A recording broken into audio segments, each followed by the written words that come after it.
cause. Sandy, what's the other thing we might do?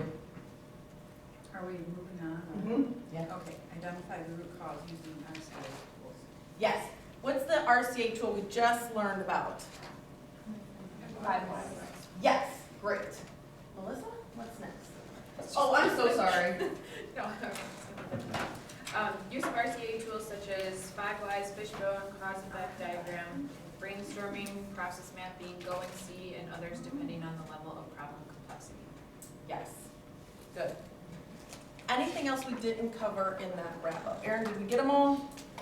And then just the last one was implementation of a solution or corrective action, and then tracking of the corrective action to different departments.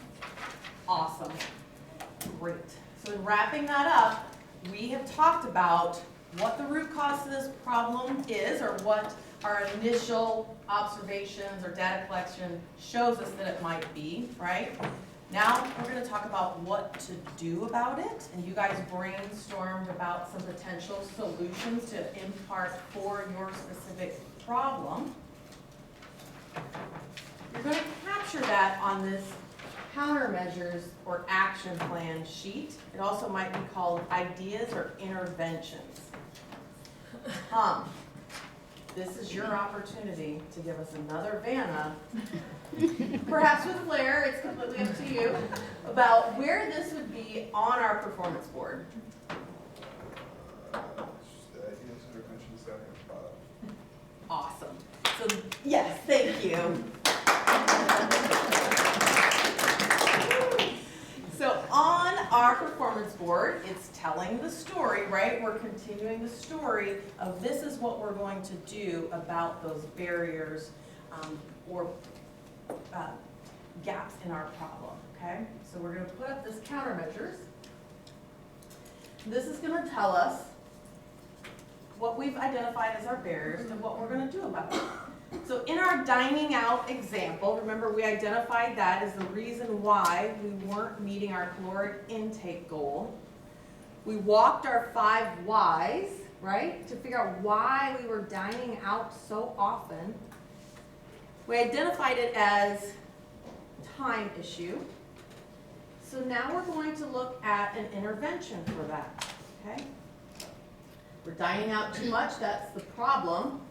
Our potential root cause is we didn't set aside time to meal prep. So if we had the time, we would have done the meal prep, we would have got the groceries and the supplies, we would have had everything we needed to make dinner, so we wouldn't have needed to dine out, okay? A potential solution offered here is to use a phone calendar app to block time each Sunday to meal prep, okay? So this is our intervention or our countermeasure. If we do this, then we should have the time so that we could do the meal prep and the goal and make dinner, okay? Does that make sense? So just like you came up with a potential solution of the haircut, right, and the gas, and the phone charger, this is the potential solution for dining out, okay? It's to set aside time to meal prep. So in your specific example, this is where you would put, this is where you would put that you're going to schedule that appointment at the end of your last appointment, okay? This is where you're going to reprioritize your time to be able to drop off the kids so that you have time to get the gas, to get to the second job, to get to the work on time. Whoa, that was, yeah, all of those things, right? So this is where that goes. This is the owner of this intervention, right? All of the interventions need an owner. Who is going to be in charge of doing this? When are we going to do it? Right? So when are we going to start this intervention? This is your purple line on those charts. Remember we talked about denoting on the chart where we've sort of started intervention so we can see if our trend changes. So start date, not due date. This is a due date. I think you can make it applicable to you. You can make it a start date. I would say the due date means we need to have started this then. So you can change the verbiage if that is what makes more sense to you as to a start date. And then in this last column, it's sort of a very simple, is it working? Is this intervention working? Has it been implemented? Is it working? Okay? Depends on how you want to see this. We'll mark it red or green so we know, is this solution working or not, or do we need to do another root cause analysis into that, right? So on our intervention with the Lincoln Memorial, when they tried the first one with the nets, would we have marked this green or red? Red, which tells us what? It's not working, we need to do it again. So then our next intervention would go here. Does that make sense? Yes. Sorry. Jen, I was just gonna ask, so when you talk about the status like red or green, how often do you update that? Is it like on a weekly basis or a monthly basis? How do you know if you're trending in the right direction? I would say, how much data do you need to know, right? And sort of give it a little bit of time to know. And then you'll start to see it on your daily run chart. Is this going in a different direction, right? Anyone else have input on that? Nope, I think that's good. I don't know that there's an exact. I think to Jen's point, a lot of these action plans or countermeasure sheets, people customize them to do what makes sense for them. I prefer to have a start date, and then for me, my due date is typically, I want to have seen some sort of a change by this date. In that case, you're kind of setting that time frame up front. You know, I want to start this here, and by 2 weeks from now, I want to check and then decide, is it red or green? I mean, certainly 2 days is probably not enough. 2 weeks is probably a minimum, at least for most interventions, to see if you're making any sort of a change in your trending.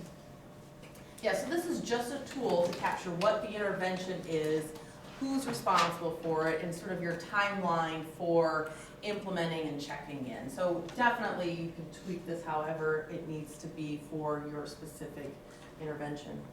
Yeah, I'm wondering if there's a step in between identifying the root cause and getting to this. Thinking of our problem where we ran out of gas, I want to say in like a minute's time, we came up with 12 solutions. Not all work with one another, right? If I do one, I can't necessarily do the other. Right. So how do we prioritize what goes on to this? That's a great question.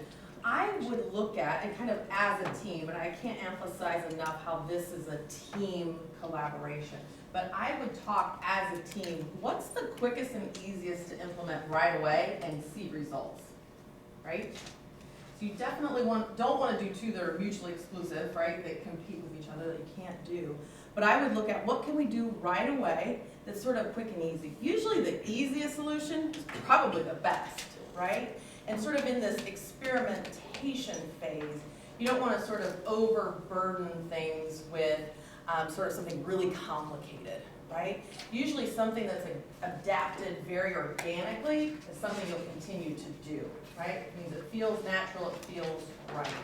So if using your cell phone is something you do all the time, so setting a calendar reminder is going to be super easy for you. Let's do that now and see if that works.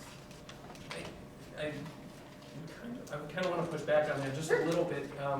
I feel like I've usually heard if it's easy, somebody's most likely done it already. So I feel like those solutions might not be available. I would kind of say try it and see. If it's easy, why not try it? Maybe set a time frame for it, maybe 2 weeks, and see. And if it's something you don't like, then kind of kick it out and try something else. Having the data to back up whether or not you've tried that will help eliminate that as a potential solution too. So if they have tried that in the past, then you're able to say, all right, well, show me kind of how that worked out.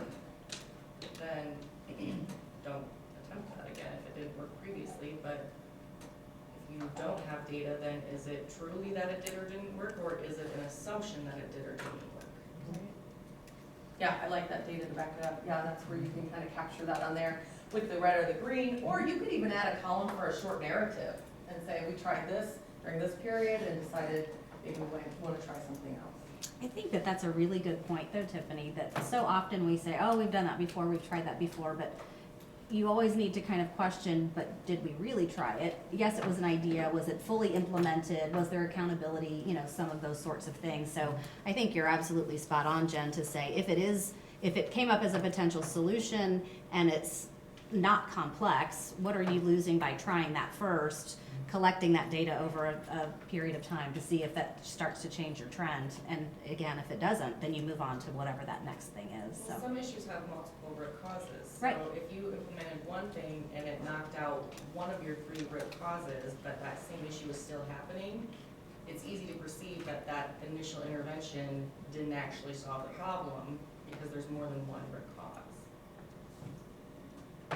Yeah, absolutely. Well, and plus, we all know, we try something, it works, great. We implement it, but how many people are really doing it? If we find out by just putting it up there again, let's just make sure, oh my gosh, things are getting better. Some of us weren't doing that then. Yeah, I love that. Maybe we have implemented that sort of easy solution, right? But are we doing it with fidelity? And can we go back and check, right? Yes. What is our process or expectation for more complex solutions that we don't have control over, maybe getting the resources for and escalating them? I would say that's gonna lead us to another tool where we sort of get the stakeholders in the room and sort of problem solve together. So these would be stakeholders from the other departments that are impacted. And so you would sort of come together as sort of a new team and say, hey, we have this problem that isn't actionable just by us. It has some participation from other departments. So we don't want to sort of input a solution that we can't fully action upon it.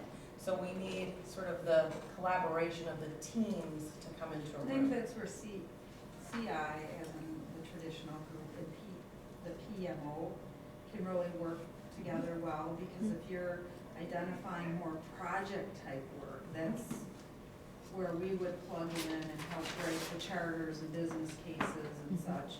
But is the expectation that the manager or the director of that floor or area moves that work forward to the right group? Because like I can see on the floors that the teams may come up with really great solutions, but if no one's taking that forward because we don't have the resources for whatever reason, we're Yeah. losing good opportunities. Yeah, I think there is sort of a flow of information that can happen with your ideas. And then when we talk kind of in the next sort of sections about those step back reviews and rounding on performance boards and seeing those ideas, I think those conversations will start to happen. And from that, I don't think there's a wrong sort of way to start the process, but I think that sort of begins the conversation. Yes. Just to add to that, I think Sandra, when it's getting the key stakeholders at the table at that time, so that then they are hearing what the situation is, they are hearing. So moving it, putting the responsibility on one person to move it forward really is making sure that that one person is identifying who needs to be at the table to hear what's going on, so that they can then move forward. Each person may play a part, each person may take a piece of it, and then they have to continue on that journey. So I don't know that it all falls on one person, other than to really start the process of, these are the people that we've identified that we touch, that we need to get at the table. I think The other too, thing to remember too is what the departments are putting up in their action plan should be actionable by that department. Yes. Right. And then when the leadership does come around and round, if you've tried 4 different actions that your department has implemented and you're still not able to curb this barrier, when leadership is there rounding, you can say, listen, we've tried 5 different interventions and nothing's happening.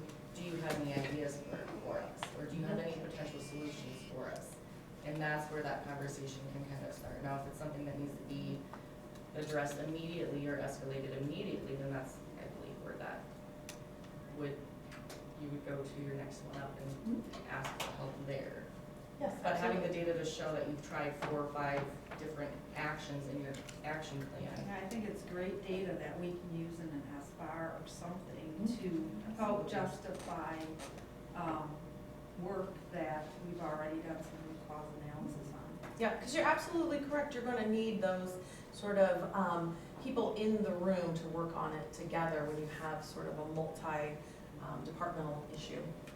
I think I saw a hand up over here. I'm wondering if this is kind of, kind of going back to the prioritization discussion, and I'm sorry, I don't know your name, about, like, we had this long list, right, of things to do if we run out of gas. Well, some of them are not our problems, they're social problems, right? For example, minimum wage isn't kept up with inflation, right? So, wouldn't need 2 jobs if that were not the case.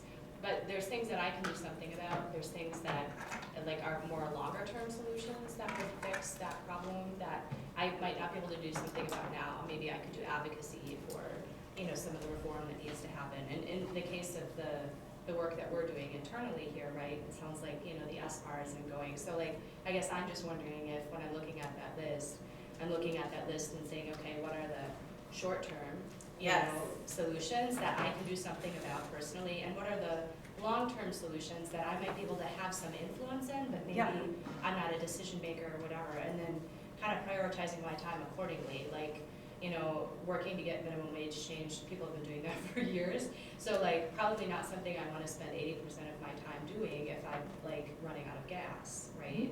But still something I might want to contribute to. I guess that's kind of how I'm thinking of it. I don't know if that's, I missed yesterday, so I don't know if I'm along the lines of what's been discussed so far. No, you're absolutely along those lines. So it's just a matter of sort of looking at what's actionable within our department and what can we influence. So that's going up here. And then what you guys are kind of saying in the room is there additional opportunities for those conversations to be effective outside of our department as well? I think they're both the correct answer. Yes.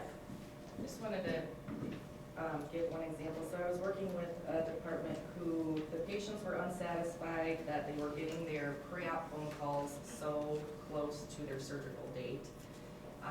And the issue that was identified through the 5Y process was that the surgeons were